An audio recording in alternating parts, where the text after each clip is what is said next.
Now we are going to move on to our last speaker for today, Alan Freeman. Alan is a co-director with Radhika Desai of the Geopolitical Economy Research Group, GERG, at the University of Manitoba. Alan was an economist at the Greater London Authority between 2000 and 2011, where he held the brief for the creative industries and the living wage. He wrote The Benn Heresy, a biography of British politician Tony Benn, and co-edited 3 books on value theory. Alan's talk is Marx, the Falling Profit Rate and the Critics, New Evidence, and presents a mass of new evidence on the course of the rate of profit since the last war. It will assess what this means both for our understanding of capitalism and the causes of its multiple current and acute and chronic economic and political crises, and for our evaluation of Marx's theory. It will comment on the light this sheds on the multiple criticisms of Marx's theory, which still dominates Marx's scholarship to this day. And above all, that interpretation of Marx, which TSSI scholars term Marxism without Marx. I, after much thought, deliberately entitled this Theses on the Warfare State, which is a riff on theses on Feuerbach, and the point, however, is to change it, and a riff on welfare state, because my argument is that the warfare state is the way that one should characterize the formation that we know as the US of A. I've put a link in the chat in which I quote this very long text, which I was very interested because when TSSI began, I wrote a chapter somewhat bombastically entitled The Psychopathology of Walrasian Marxism. But the quote is how I phrased it at the time, why you need to understand Marx and why Marx is so hated. Now, I'm not going to read that out, but if you follow the link in the chat, you'll find both my slides and that long quote. So I'm going to begin with something that I call the Great Northern Decline. And what you see here is a graph of the average growth rate of the entire global north. That's the USA, Europe, Japan, and the settler colonies. This has actually been declining since 1951. And the extraordinary thing is, nobody has noticed. But this is what lies behind the current crisis of the global order that the imperialist countries have created. It involves all countries of the North since 1974. Before 1974, the German, Japanese, and Spanish economies were catching up. After 1974, which Mandel called the second slump, history basically took a completely new turn, which we'll look at, and these countries basically merged with all the rest. This is the longest decline in the history of capitalism. It's actually a new historical event of supreme importance. And it is entirely endogenous. That means it's generated from within capitalism. It's not caused by China. It's not caused by the trade unions. It's not caused by terrorists, not caused by monetary management. It's caused by capitalism itself. It's what capitalism does to itself. Now, value theory actually explains this. Marx's value theory, but also many elements of value theory that preceded Marx, which is why I'm systematically going to speak of value theory. But of course, Marx, we know, was the most, coordinated and up-to-date and comprehensive interpretation of that. So actually, Keynes understood some of this. So why is it ignored? And I think another little bit of bombast I'm calling the doctrine of market perfection. And I want to speak of the material basis of stupidity, and that's very conscious. Conscious word, it's not bombast actually. Marx's theory presents an obvious explanation for these facts. I'll give it to you in 12 minutes. The real puzzle is, why is that explanation ignored? And the answer, I think, is it arises from what I call imperial hubris. This is a prejudice, the prejudice that the capitalist system is superior to all others. I think Gabriel explained very well the way that worked its way into the Frankfurt School, but it's quite universal. And among Marxists, sadly, or at least Western Marxists, it's expressed in what Radhika and I call capital worship. The idea that capitalism is so amazing, we have to theorize it by constructing a Platonic form. We have to study it in its perfect form, which is general equilibrium. means we assume from the outset that the market is perfect. And that works its way in a lot of obscure mathematics. But the key thing is to grasp the thesis itself. And once you do that, you've hermetically sealed economics against understanding why this sort of thing is happening. It's actually impossible. You'll have heard perhaps of something called the Accusio theorem. This is on a false interpretation of Marx, which unfortunately is generalized in the Western world. Actually proved that if you hold that interpretation of Marx, the falling rate of profit, which is what I'm going to say is the cause, is impossible. So let's turn from the North as a whole to the US, because that's the example I'm going to concentrate on. This has also declined secularly since 1950. There is a difference with the North as a whole, which is that there was a little recession, a big recession in 1956 post-Korea, which was not shared by Germany, Spain, and Japan. And that's why you don't see that blip in the North as a whole. But otherwise, you know, it's basically the same. So economic commentators, what they do is they only study the ups and downs, the cyclic variations. Every crash is a surprise, and every boom is a confirmation of the triumphant character of capitalism. And that's because when they don't look at the trend, because the trend does not confirm their prejudice. And as Radhika has pointed out many times, because they don't look at history, they don't study the economy historically. But actually, I don't know if you can see this, I hope you can, but the trough, the peak of the part of the cycle we've just passed through is lower than the trough of all the post-war booms, of all the post-war cycles. So historically, we are at one of the lowest points ever. And the latest data from 2021, which was trumpeted as, you know, great US recovery, all you have to do is take a 4-year moving average, and it's absolutely clear. There's nothing like a recovery from what's going on. So what does this have to do with the profit rate? Well, this is a graph of the one graph of the profit rate, because there are many ways of talking about it. There's a lot of controversy about it, and they arise because writers like Duménil and Levy argue that neoliberalism rescued capitalism and restored the profit rate. One of the things I'm going to show is that this isn't so. Even then, there's no disputing this tremendous fall from 1939 to 1974. Now we have new evidence using capital stock data supplied by the Penn World tables. You have to dig, but you know, being a statistician, I've dug. And I don't think this has been shown anywhere else.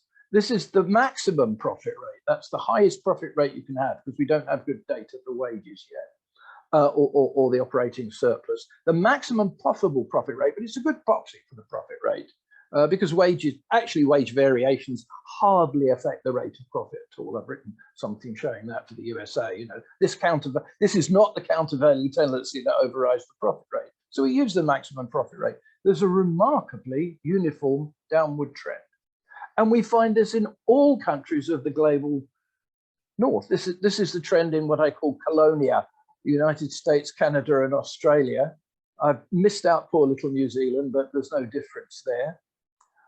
The East Asian tigers, this is the profit rate in the East Asian tigers, the miracle countries that were going to save capitalism from its decline. No difference throughout the global North. Why is the profit rate relevant? I mean, there's a lot of it's still coming out. David Harvey is still writing stuff saying the profit rate has no effect on the economy at all. I feel like saying it's investment dummy. In a capitalist system, what is done with profits is to pursue the highest possible rate of profit, surplus profit.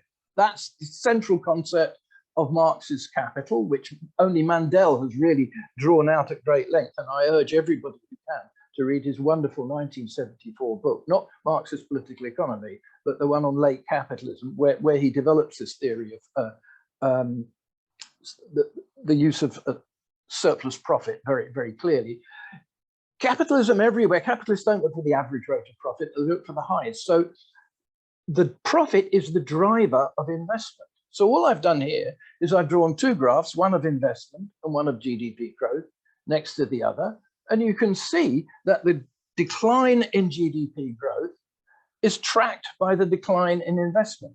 Investment the failure of investment, or as Andrew Kleiman calls it, the failure of production, is the cause of the decline. It's unavoidable conclusion. And this again is true for all countries of the global north. Here's the European majors on the left, share of investment in GDP. Here's Japan's catastrophic decline. And here's the US share of net private investment in profits. And I was able to calculate as a share of profits for the US, but not for the other countries. That's very important because it tells you what the capitalists are doing with their money. And what they're doing with their money since 1974 is, instead of investing it in production, they are buying financial assets. This is the US share of financial assets in total private assets. So as the profit rate in production goes down, it becomes more and more attractive to buy monetary instruments. Actually, Marx and Keynes both understood this, which is why they rejected Say's law. They argue that financial accumulation is antithetical to real accumulation. You cannot grow your economy by growing your banks or your stock markets. And the reason is because of money. Very basic point that Marx makes right at the beginning, that Keynes marks. It's commodities do not exchange for commodities. They exchange for money, CMC. So the capitalists don't actually have to spend their surplus on anything at all. They can simply hold on to the money. Now, what's happened with the arrival of the mass credit markets that came in from about 1974 onwards is they began to spend it on financial assets. The response of capitalism to the 1974 second slump was to stop buying real assets and buy financial instruments instead. Now, there's a school, the financialization school, that says financialization is responsible for the problems that capitalism has. There's a lot of truth in that, but the question that must be asked is, what's responsible for financialization? And the answer is, folks, the declining rate of profit, the much maligned, horrible, fundamentalist declining rate of profit. So financialization is not the primary cause of crisis. It's an outcome of the primary cause, which is the falling profit rate. And this also demonstrates the flaw in Harvey's argument and many others who say, why should the falling profit rate lead to falling investment? The mechanism is through financialization. Now, I'm coming up to the end because I want to make a very important point that Andrew Kleiman, myself, and Nick Potts made in a response to Michael Heinrich, in which Michael treated Marx's law of the tendency of the rate of profit as a prediction. And there are Marxists who do that, good people who I like, but it wasn't a prediction. It's an explanation. Something's happening, and this is what science is. Like, you know, you see the sun go up, and the theory of gravity tells you why. It doesn't mean that it's that the law of gravity doesn't say everything always falls all the time. It's a necessary part of a comprehensive explanation. So it's not a prediction, and the profit rate does not fall all the time. The question is a historical question: when does it not fall? And we have to ask something very simple: when did the US profit rate recover, and why? It recovered during the war. This is the US share of public investment in the total. It was 85% of all investment at the peak of the war was undertaken by the state. They took the investment process out of the hands of private investors, and they were able to do it by using the war to override capitalist resistance to state investment and to prevent the working class taking advantage of it, which is the big risk of allowing the state to become involved. And you see that there's always a big wave of radicalization in all countries after each war, because there are war measures introduced in which big concessions are made to the workers, and the workers after the war say, well, let's keep on, folks. We really liked rationing. The UK working class was fantastically enthusiastic about rationing for 5 years until it was demolished finally by, Macmillan and people like that. So it overcomes the difficulty of the working class taking advantage of it. It then rebuilt US capital stock from the ground up. And the project was that the US was going to become the dominant world power and the supplier of war material to the imperialist powers as a whole, which is why I call it the warfare state, because the economy was reconstructed as the supplier of means of war to the world. Even then, they had to work hard to put the working class genie back in the bottle. So they had to embark on McCarthyism, the Cold War, and all that stuff to crush the incipient working class. Response, opportunistically taking advantage of it. So the result is a unique capitalist formation, a warfare state. Now, how am I doing for time? Shall I stop or shall I? Patricia's. You have 1 minute left. Okay. What the project is that I think is necessary to arise out of this, it's not just the rescue of Marx, it's the rescue of economics. What we have to understand is that the suppression of Marxist economics at the hands of the Marxists is only one aspect of the conversion of economics. It's regulatory capture by the financial, basically by state financial power, and its conversion into a doctrinaire religion ruled by the doctrine of market perfection. So if you want an alternative, this has to be market free, which is a riff on free market, just simply turning it around. And I think this cannot be done if professional economics as it is continues to exist. What we need is a generalized economic literacy. It's part of what socialism needs to actually provide and work for, is generalize the understanding of how capitalist societies work. And that's not particularly difficult. Then we can situate what is the attack on Marx. It's a denial of rational thinking about economics. It's the attempt to replace a scientific understanding, a theory that explains what we see, with a religious and doctrinal view, which doesn't actually take any account of reality and is replaced by the assumption that the market is perfect. Then there's I put in a heap of references, and if you want to see them, just go to the URL that I posted, which is also the where my academia site is. So thank you very much to everybody for listening to this somewhat dry topic of Marx's economics, and I hope it was of some use. I'm Michael Hudson. I'm appearing here for the International Manifesto Group. If you like this video and ones like it, please subscribe. For more information, go to the address on the screen.